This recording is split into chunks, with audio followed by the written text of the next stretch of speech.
बच्चों आज हम दो नियम और पढ़ेंगे। पहला नियम गैलुसाक का नियम तथा दूसरा अवागाद्रो का नियम। ये भी गैसीय नियम है। गैलुसाक के नियम को हम दाब ताप नियम भी कहते हैं। दाब ताप नियम इस वजह से कहते हैं क्योंकि इसमें आयतन को स्थिर रखा जाता है तथा दाब और ताप के बीच में संबंध बताया जाता है। जो बायल का नियम था उसमें ताप को स्थिर रखा जाता था और चार्ल्स के नियम में दाब को स्थिर रखा गया है। इस नियम के अनुसार स्थिर आयतन पर किसी गैस के निश्चित द्रव्यमान का दाब गैस के परम ताप के अनुक्रमानुपाती होता है, अर्थात P अनुक्रमानुपाती T। P क्या है? गैस का दाब और T है परम ताप। या इसको हम ऐसे भी लिख सकते हैं P/T बराबर नियतांक या P1/T1 बराबर P2/T2। इसके बाद ये अवागाद्रो नियम। अवागाद्रो नियम को हम पहले चैप्टर में भी पढ़ चुके हैं, फर्स्ट चैप्टर में, तो यहाँ दोबारा इसको बता देता हूँ, लिखने की आवश्यकता नहीं है, वहीं से इसको पढ़ लेंगे।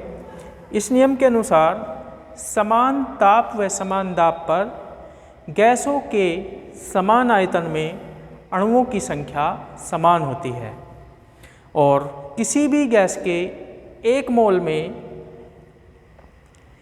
गैसों के अणुओं की संख्या 6.022 गुणा 10⁻23 होती है।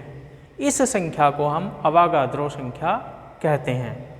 और किसी भी एक मोल गैस का आयतन मानक ताप व दाब पर 22.4 लीटर होता है या 22,400 मिलीलीटर होता है। मानक ताप कहते हैं 273 डिग्री सेल्सियस को लगभग, और मानक दाब होता है 1 वायुमंडलीय दाब।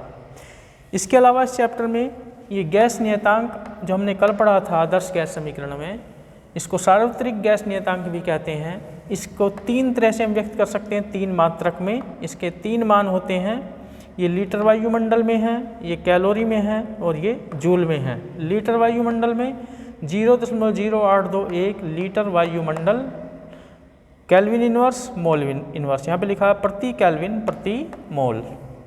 या कैलोरी में लिखेंगे तो 2 कैलोरी लगभग, 2 से थोड़ा सा कम होता है, 1.98 लगभग ऐसा होता है, पर पूरा 2 कैलोरी भी लिख सकते हैं, 2 कैलोरी प्रति केल्विन प्रति मोल। और जूल में 8.3 जूल प्रति केल्विन प्रति मोल। और हमने कल पढ़ा था परम ताप। परम ताप किसे कहते हैं? जब हम ताप को केल्विन पैमाने पर मापते हैं तो उसे परम ताप कहते हैं। परम शून्य ताप किसे कहते हैं? -273 डिग्री सेल्सियस ताप को परम शून्य ताप कहते हैं, या 0 केल्विन भी इसको हम कह सकते हैं। क्योंकि जब हम डिग्री सेल्सियस ताप को केल्विन ताप में बदलते हैं तो उसमें 273 जोड़ना पड़ता है, तो -273 डिग्री सेल्सियस कह दो या 0 कह दो, 0 केल्विन, ये परम शून्य ताप कहलाता है। आज इतना ही।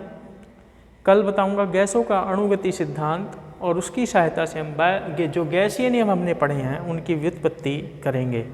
आज इतना ही।